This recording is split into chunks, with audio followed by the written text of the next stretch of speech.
Hello guys, Lolo. This is for Aquarius.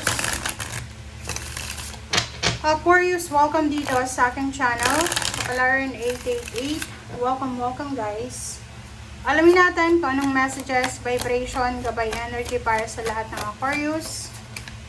Please comment down below if you resonated guys. Aquarius, mountain strength, solitude and activation. Wow! Sa nakikita ko sa'yo dito, isang Aquarius ang posibleng ikaw ay dadaan sa pagsubok. Okay? May mga pagsubok kayo na posibleng pagdaanan sa 2 linggong ito.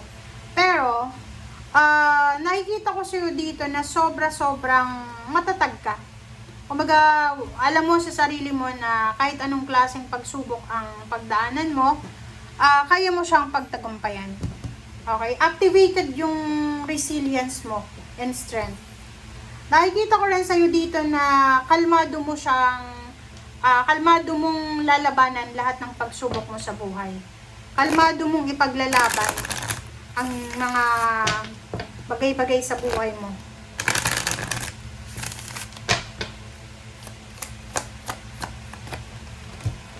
Alright, so consult an expert. So, doon sa mga Aquarius, kung kailangan mo ng tulong ng expert or yung mga dalubhasa, kailangan mong maghanap ng talagang dalubhasa. Like kung kailangan mo ng doktor, ng engineer, ng architect, ng abogado, ano ba ang kailangan mo? Sabi ng baraha, hanapin mo yung tamang tao na pwedeng makatulong sa'yo.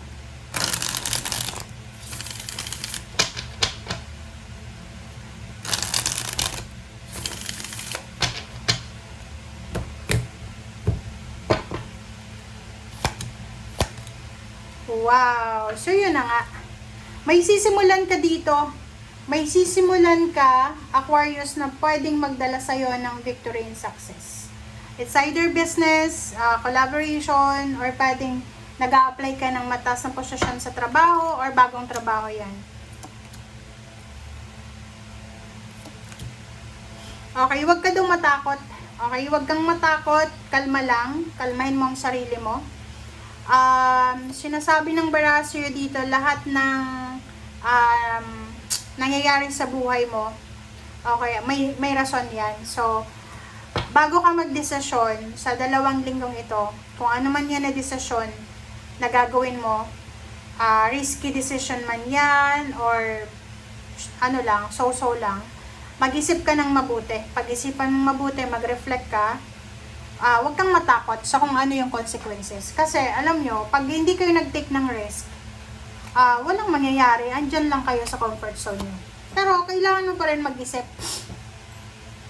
Pag-isipan mo pa rin, diba, Chariot? So, maybe this is all about the travel, relocation, or gusto mong bumili ng sasakyan, paki-comment sa comment section. Gusto mong mag-travel, sabi ng Barasyo dito, pwedeng galing ka sa heartbreak, or posibleng galing ka sa parang ganun, halimbawa lang trinidor ka pa ng katrabaho mo, ng karelasyon mo, kasi sa nakikita ko sa'yo dito, kailangan mo na daw na umalis dyan. Umalis ka na daw dyan sa lugar na hindi ka na welcome. Kailangan mong taas noo, parang ganito lang yon. Siguro dapat mapopromote ka na. Kaso lang, pinagkaisahan ka ng mga katrabaho mo. So, instead na, 'di ba, manlumo ka, instead na umiyak ka, magmukmok ka dyan sa tabi, taas noo ka daw na umalis dyan. Dalhin mo yung pain and heartaches as your baon, 'di ba? Baon mo siya. The Chariot is here, sinasabi na kailangan mong umalis na as soon as possible. And at the same time, kalmado ka lang dapat. Ganun naman lalo sa love life. Kung trinidor ka, nalaman mo yung asawa mo, karelasyon mo, or kalibin mo may third party. Diba? Ba't mo pa i-confront ang ganyan, diba? Ang taong ganyan ay parang sa akin, animal yan. Animal. So, bakit mo pa sasayangin yung oras mo? So, just let go. Okay? Huwag mong sayangin yung energy mo sa ganyan. Pera. Sabi ng bara sa'yo dito, Aquarius, mag-focus ka sa mga bagay-bagay na pwedeng pagkakaperahan. Kasi alam mo sa pagkakaperahan, lahat ng efforts mo, mayroon yan nakapalit. Pero yung love, kahit ibigay mo na lahat-lahat, wag kang mag-i-expect na may kapalit yan or papalitan niya ng kabutihan. Sa nakikita ko sa iyo dito, makakapag-desisyon ka na, Aquarius, na hanapin talaga kung saan mo mahanap yung pangarap mo. Pwedeng magta-travel ka international or local, pwedeng ikaw ay aalis, lilipat ng bahay, lilipat ng company, lilipat ng lugar. Okay, sabi ng bara sa'yo dito, ang focus mo ngayon is para sa future. Wala ka na doon sa wala ka na sa mga past.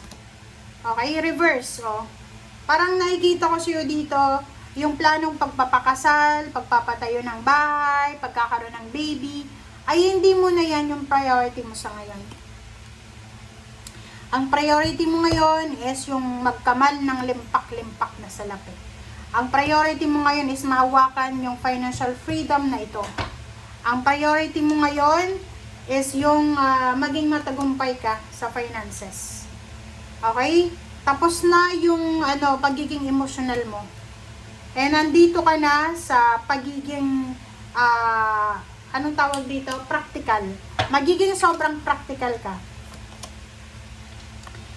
Three of Cups, may mga ups and downs ka. May mga obstacles and challenges. Pero may mga bagay din or sitwasyon sa buhay mo na kailangan mong i-celebrate.